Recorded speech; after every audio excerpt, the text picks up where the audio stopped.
So I finally picked up a pin nailer, and this is the Cadex 23 gauge pin nailer. Let's throw a couple of nails in it and see how it works.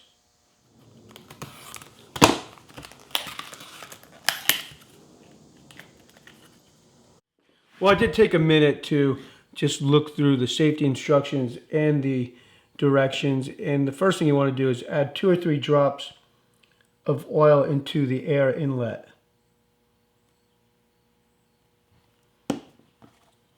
So you can see that I don't have the nail gun plugged into an air supply right now, and that's because I wanted to show you the safety feature on this gun. Now on my 18 gauge gun, there's a little, I guess, a pin here that needs to be compressed in order for the trigger to work. With this gun, it's almost like there's 2 triggers, and I'll hold the one trigger with my middle finger, pull that trigger back, and now the gun is ready to fire. And I think the main reason for that is now you can work with really small material.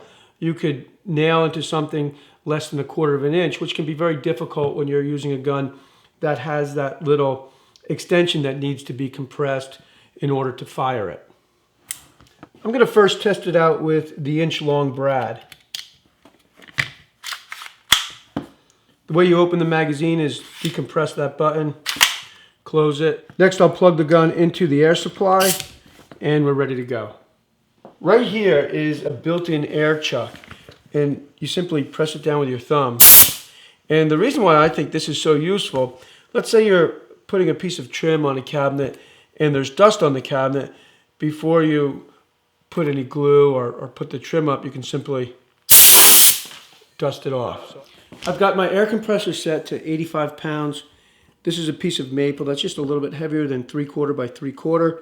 I've got inch-long brads in the nail gun, and here we go.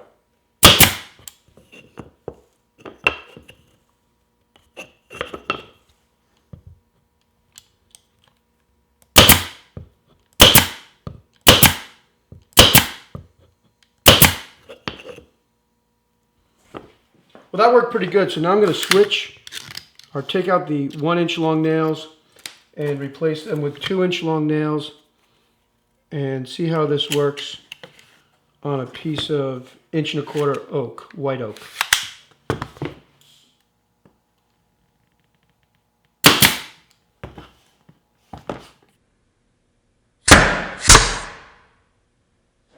All right, well that's definitely pretty impressive because it's just such a small nail. It's literally the size of a pin, and it's amazing that it can push through the oak. Now that being said, I doubt that I will use a 2-inch nail very much with this gun.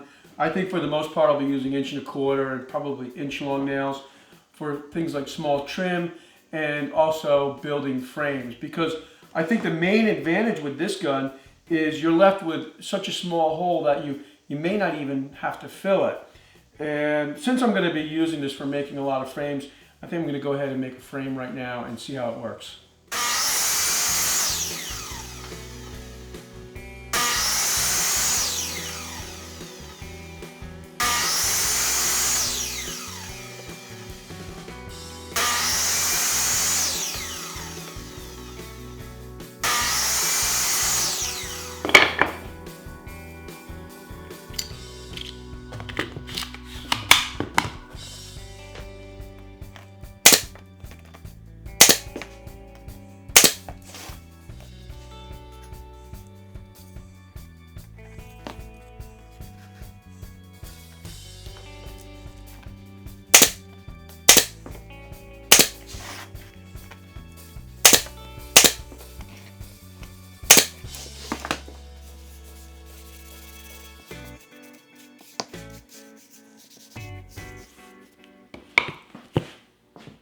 Well, I think that the gun works great, and I think you'll be seeing a lot of this in upcoming videos.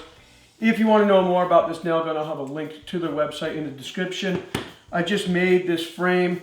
This frame is made with the reclaimed Douglas fir that I built the mantle with, not the mantle, the church altar with a couple of years ago.